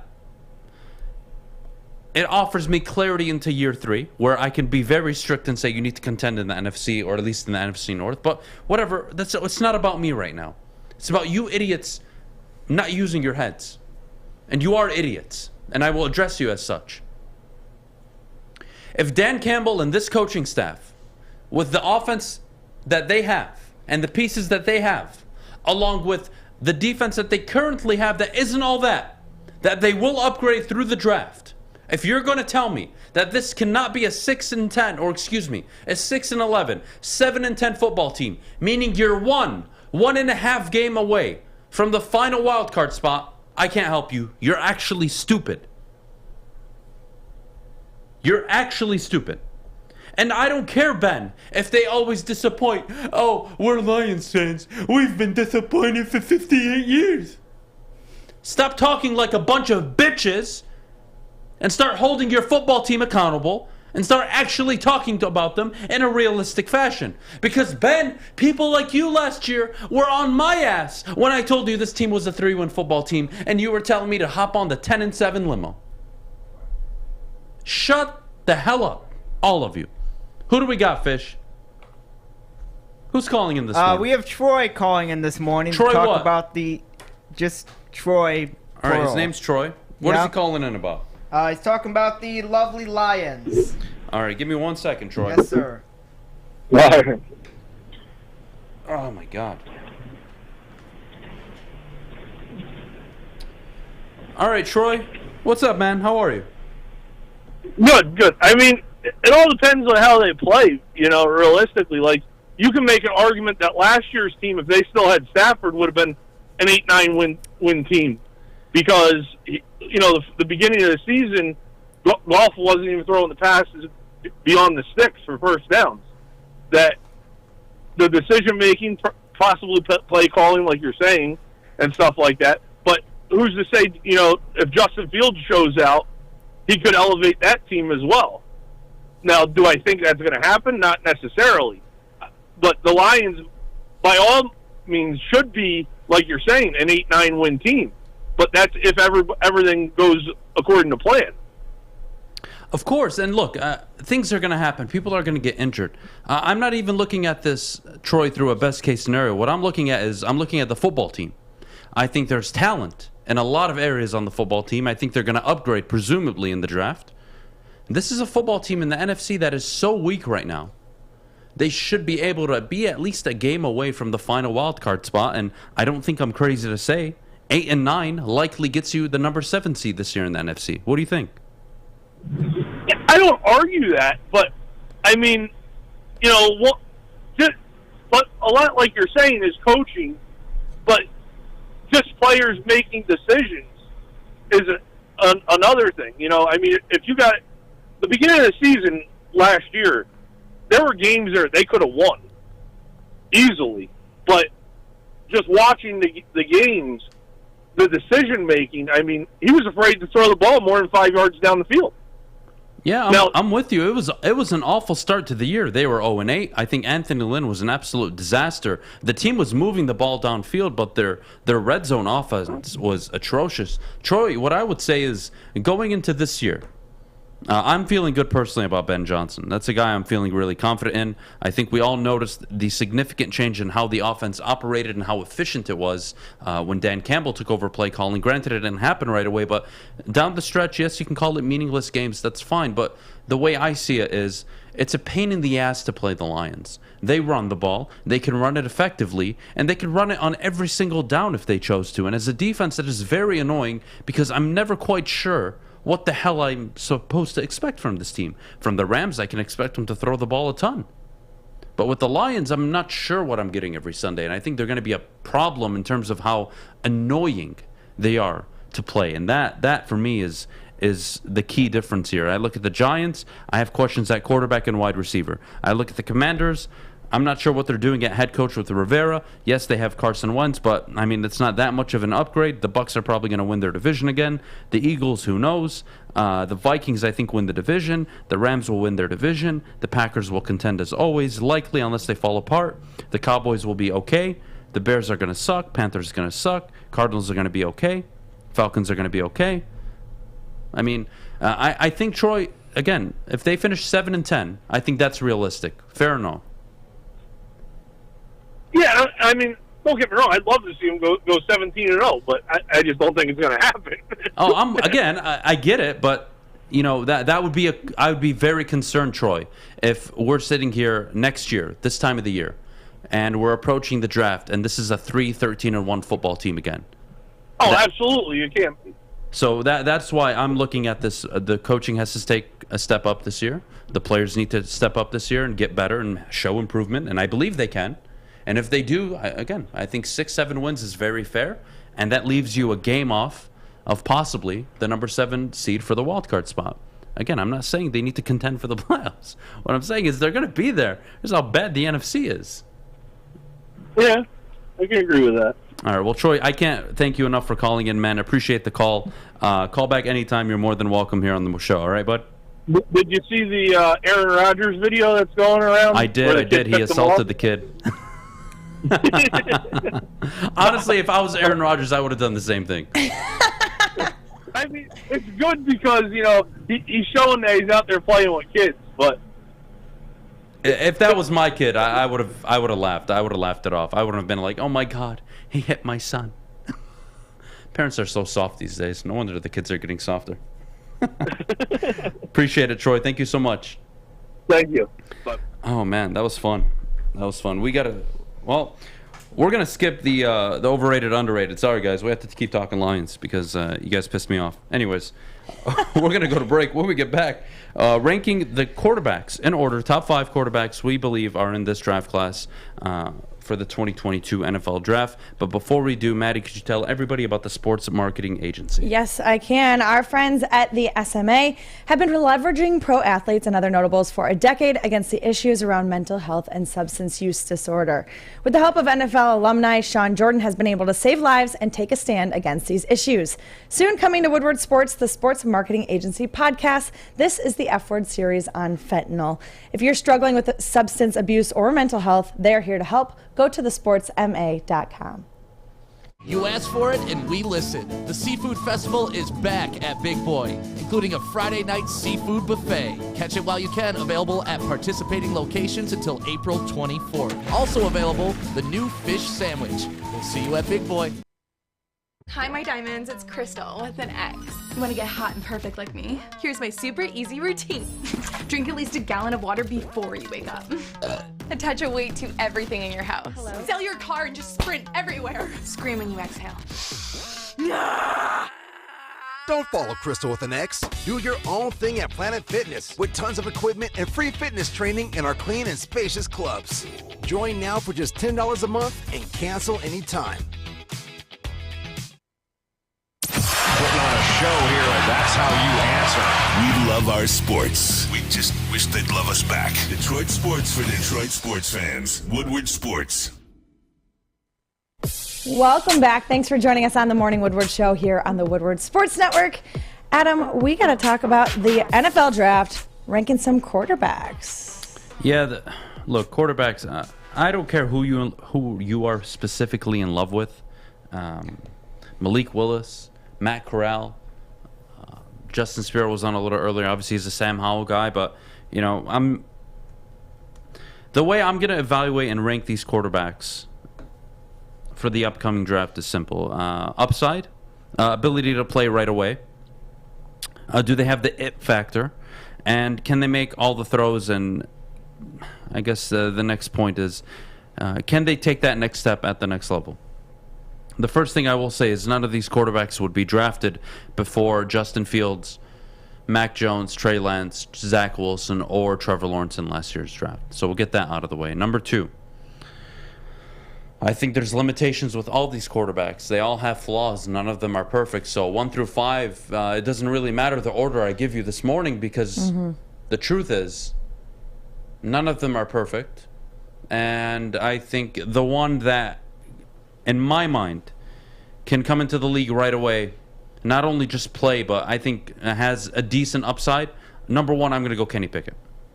Kenny Pickett's number one on my board. Yes. Number two on my board is going to be Malik Willis. You can't disregard the size, the arm strength, the mobility. I mean, the kid's got good character. Everything you want to see in a quarterback. Was he playing at Liberty? You know what? I don't care. People like Josh Allen are breaking the mold for smaller school quarterbacks. I don't mind it. I don't mind people saying the Lions should take him at number 2. But again, he fits the mold of a quote-unquote dynamic quarterback. Able to maneuver out of the pocket. Mobile. Can run for a first down or two when needed. Can make the throws downfield. Now, accuracy issues? All right, fine. Every quarterback has them. I think you can fix accuracy. Can you fix touch? I'm not sure about that. I feel like that's a natural development. It's something you have or you just don't have. Regardless, number 3, I'm going to go Matt Corral. Matt Corral, I think, has it. You just don't think 6'2". I don't think it's going to work for him. I don't think he's going to work out in the NFL. The injury at the end of the year playing for Ole Miss didn't help his status with me. And again, look, you talk to all the scouts, they're all raving about his arm talent, ability to make the throws downfield. And that only does so much for me. And at the end of the day, I would take a chance on Matt Corral in the later first round, early second. I don't mind, but I don't think any of these guys are top prospects, so I don't think the order is going to matter anyways. Number 4, I'm going to go Desmond Ridder. I think he's the most capable in terms of pre- and post-snap adjustments at the quarterback position in this class. 6'3", 211 pounds, mobile, strong work ethic, strong character. Again, These aren't guys you want to take in the top 5, but damn it, you want to take a flyer on a quarterback later on, be my guest. I think it's a good move. I really do. I don't mind it at all. Number 5 on the list. I'm actually going to throw up a name. I don't like him at all, but given how bad this class is, I'm going to put him up at 5. It's Sam Howell. He's number 5.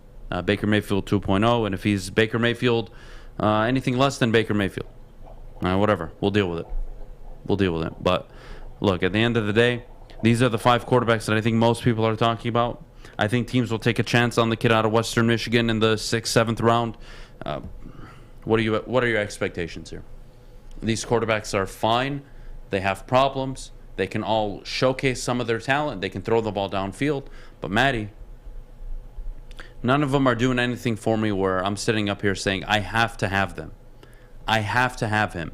If he's not a Detroit Lion, we are screwed. Hell, I could say that about a lot of players. Mm-hmm. So that's why I always go back to the fundamental. Get the position you need. Right now you need an edge rusher. You don't need a quarterback yet.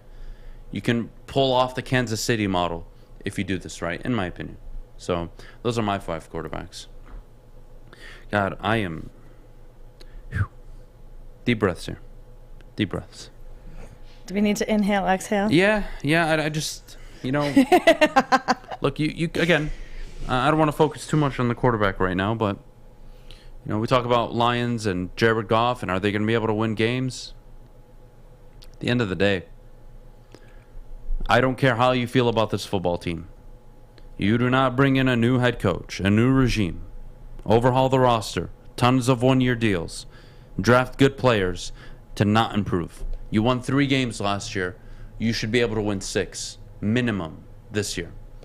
And if you're winning 4 games this year, you'll be picking in the top 5. But boy, a lot of people are going to be asking questions about your head coach. And I don't want to be doing that. I want the guy to work out. It's better for everybody if he works out. So show improvement. Show that you have a better understanding of the game. Show that you're more, not only as aggressive last year, maybe you're more aggressive on 4th down this year. I don't mind. But stick to your guns and be the coach that you want to be or that you are in terms of your character. If you're an aggressive head coach like you were last year, I expect it this year. I don't expect you to be more conservative now that you're in close football games. Now, I'm not saying go deliberately lose games or take a chance to lose a game. No, but if you want to talk to me about, well, our mindset is to be aggressive and to try to win football games, well, I hope when the time comes this year and that you're in a close game, that you're playing not to not lose and you're actually playing to win. That's all I can ask. And again, the Minnesota game last year was a perfect example. They went for 2. I loved it. Even if they didn't get it, I would have came that Monday morning into this studio, raving the decision to go out and try to win a football game instead of trying not to lose it or playing for overtime. I can applaud that. Now, of course, Minnesota goes down, they score, whatever. I don't want to talk about it. Bad memories. Anyways, the point is, I expect this team, if you want them, again, you tell me culture and building on it, this is how they're going to do it. Because they're going to win football games. They're going to try to win 6, 7 football games, I'd imagine, is their barometer for success this year. And they're going to take a step forward in the offseason. They'll have more flexibility in terms of the salary cap. Oh, and they still have 2 first-round picks next year in the 2023 NFL draft. Isn't that fun? Timeline is working. The cap is getting fixed by Brad Holmes. Things are falling into place, but you have to show improvement. And if you can't show improvement when the roster's better than it was last year, especially after April 28th, I don't know what I can do for you. I really don't. But we got to take a quick break. When we get back, mailbag time. Get your questions lined up in the chat. I can't wait to answer them along with Maddy in a little bit. But before we do, I got to tell you about... If I can grab it. If I can grab it. I got to tell you about Lady Jane's Haircuts for Men. It's definitely awesome to get off the air every single day, and they take care of my, obviously, grizzly-ish beard and my hair. I would call it an afro hair, but the point is, guys, they treat me so well, and they'll treat you well. Walk into Lady Jane's, haircuts for men near you, and let them treat you like a king. Open 10 to 8, 7 days a week. Walk in anytime, watch your favorite team play, and before you know it, your hair will be game ready. Get to Lady Jane's, open 10 to 8, 7 days a week. Lady Jane's, people. It's wicked awesome. Everything that we've hoped for, finally. He's going deep, right side. Oh, that is Edwards out there. He goes up in the air at the goal line. Hey, it's Brandon Edwards here, wanting to welcome the sports marketing agency to Woodward Sports Network, to the family. Glad to have you guys. For the last decade, the sports marketing agency has literally leveraged athletes around issues such as mental health and substance abuse.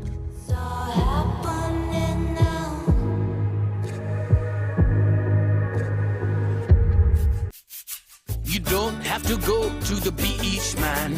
You don't have to get your butt crack full of sand. You just need a little chili peppers, man, to get that glowing beach chili peppers tan. Woo! With 26 locations in the Metro Detroit area and more coming, Chili Peppers Tanning is where you'll find the cleanest salons in the D. Join the Pepper Club for the best deals on unlimited tanning. Head to chilipepperstanning.com. You just need a little chili peppers, man. Get a shot up. This is for the win. All of Detroit's sports teams live on Woodward. All of Detroit's sports coverage lives on Woodward Sports. Driving the best in Detroit sports coverage.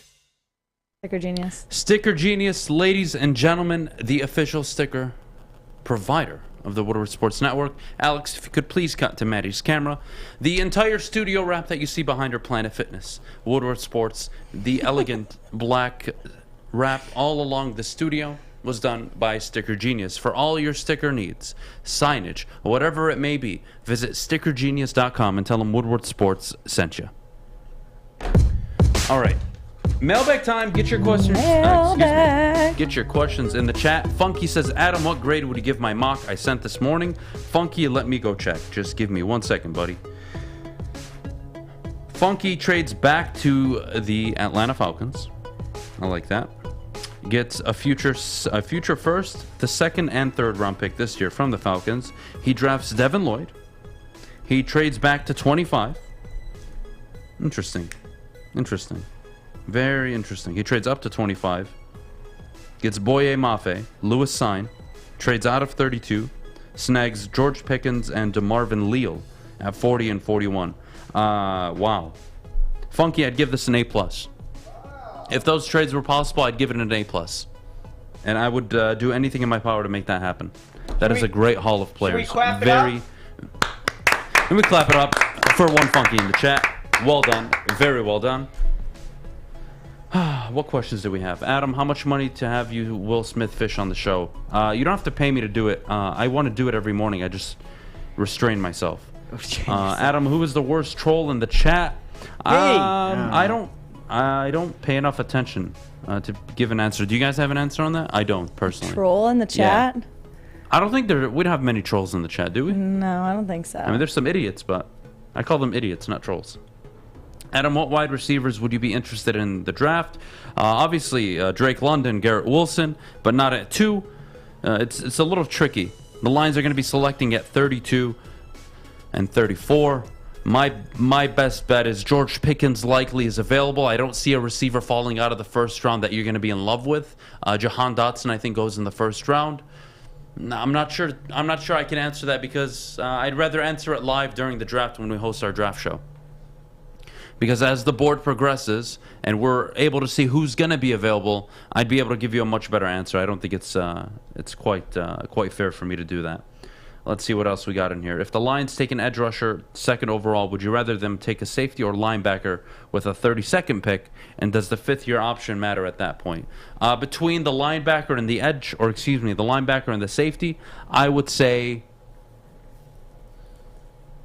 that the fifth year doesn't matter as much, given that they're the 6th and the 8th highest paid positions based on the top 10 in football. So no, I'm not too worried. I would go whoever is the best player at that position.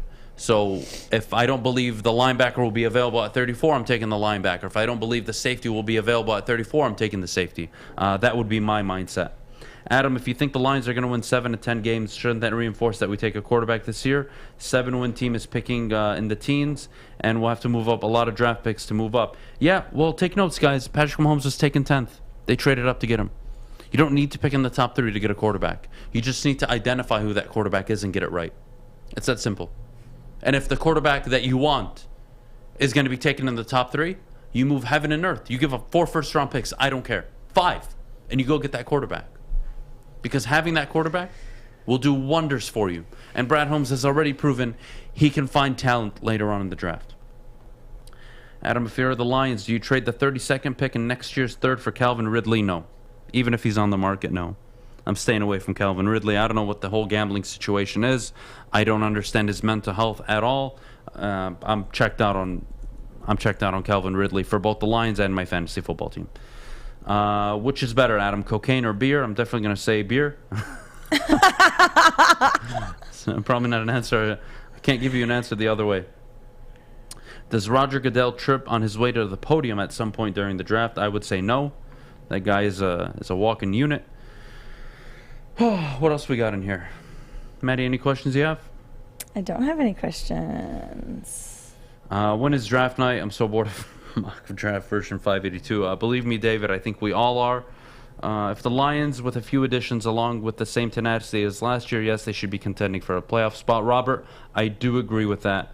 The Lions get pick number 11, a future 2nd, and Terry McLaurin for the number 2 overall pick. Elijah, I don't mind it.